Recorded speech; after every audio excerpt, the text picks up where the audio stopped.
छोटा सा गांव था जो चारों ओर से जंगलों और खेतों से घिरा हुआ था।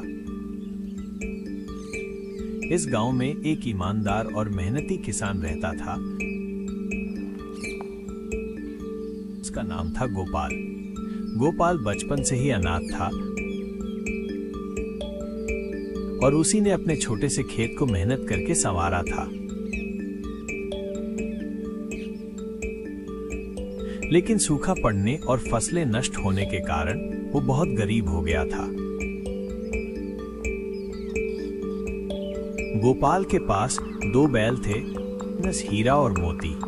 ये बैल उसके परिवार जैसे थे। वो अक्सर खुद भूखा रहकर बैलों को चारा खिलाता। गांव वाले उसकी ईमानदारी की मिसाल दिया करते, लेकिन कुछ लोग उसे पागल भी कहते, क्योंकि वो कभी-कभी अकेले खेत में बैठा-बैठा किसी से बातें करता, मानो कोई अदृश्य शक्ति हो। गोपाल का खेत गांव के बाहर जंगल की सीमा पर था। उस इलाके के बारे में बहुत सारी कहानियां प्रचलित थीं कि वहां एक चुड़ैल रहती है जो रात को घूमती है और लोगों को मार देती है।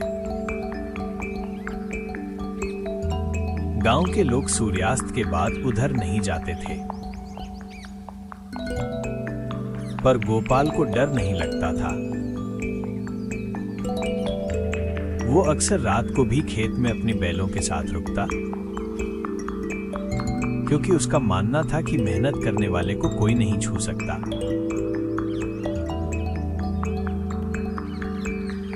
एक दिन जब वो अपने खेत में देर रात पानी दे रहा था, तभी उसने एक औरत को देखा, काले बाल, लाल आंखें और सफेद साड़ी में। वो औरत धीरे धीरे उसकी ओर बढ़ रही थी। गोपाल डर से कांप गया, लेकिन फिर भी वहीं खड़ा रहा। कौन हो तुम? उसने हिम्मत करके पूछा। औरत रुकी, फिर बोली, मैं भूखी हूँ, खाना चाहिए। गोपाल ने बिना कुछ सोचे अपना टिफिन आगे कर दिया। वो औरत मुस्कुराई और बोली, तू डरता नहीं मुझसे, मैं चुड़ैल हूँ। गोपाल ने कहा, अगर तुम सच में भूखी हो और खाना खा रही हो तो तुम्हारा भी दिल होगा। मुझे डर नहीं लगता किसी से जो भूख से तड़प रहा हो। उस रात वो औरत बिना कुछ नुकसान किए चली गई। इसके बाद हर रात वो औरत आती, कभी सिर्फ बैठती, कभी बातें करती। गोपाल अब डरता नहीं था। उसने उस चुड़ैल को नाम दे दिया चंपा। चंपा ने धीरे धीरे बताया कि वो पहले इसी गांव की एक लड़की थी। उसका विवाह एक लालची जमींदार से हुआ था, जिसने दहेज के लिए उसे जहर दे दिया। वो मरी नहीं, बल्कि एक श्राप बनकर जीवित रह गई। अब वो सिर्फ धोखेबाजों को मारती थी। गोपाल की ईमानदारी ने चंपा को बदल दिया। वो अब अपनी आत्मा को मुक्ति देना चाहती थी। एक दिन गांव में नया जमींदार आया, वीरेंद्र। वो चालाक, घमंडी और लालची था। उसने गांव वालों से जबरदस्ती जमीनें हथियानी शुरू कर दी। गोपाल के खेत पर भी उसकी नजर थी। वीरेंद्र ने गोपाल से कहा, तेरा ये छोटा सा खेत अब मेरा होगा। चुपचाप कागज पर दस्तखत कर दे। गोपाल ने मना कर दिया। जमींदार ने उसे मारने के लिए गुंडे भेजे,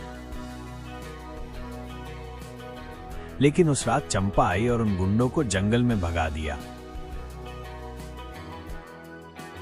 अब जमींदार ने तांत्रिक बुलाया, जिसने गांव में चुड़ैल की खबर सुन रखी थी।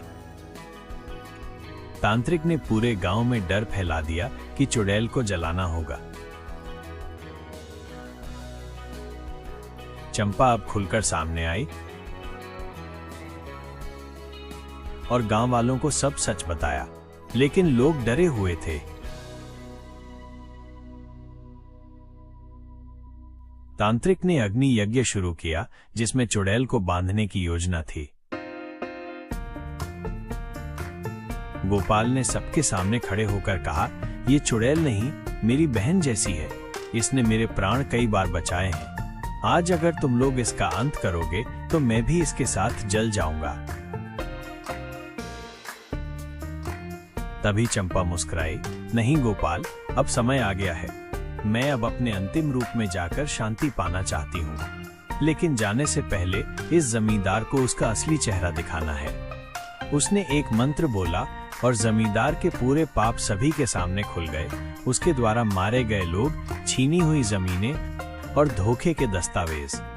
लोग अब समझ गए कि असली राक्षस कौन है। जमींदार को गिरफ्तार कर लिया गया। चंपा ने गोपाल से कहा, अब मैं मुक्त हो रही हूं क्योंकि मेरी आत्मा को एक अच्छा दोस्त मिल गया है।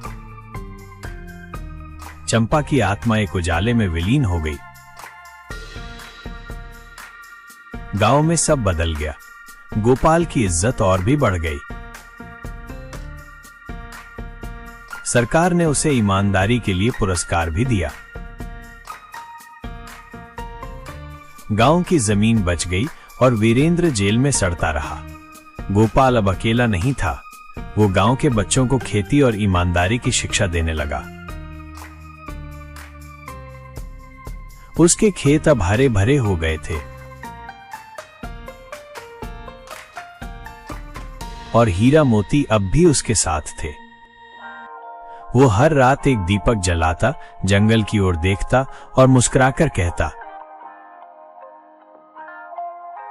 धन्य है वो आत्मा जो इंसानियत में विश्वास करती है, चाहे वो इंसान हो या चुड़ैल।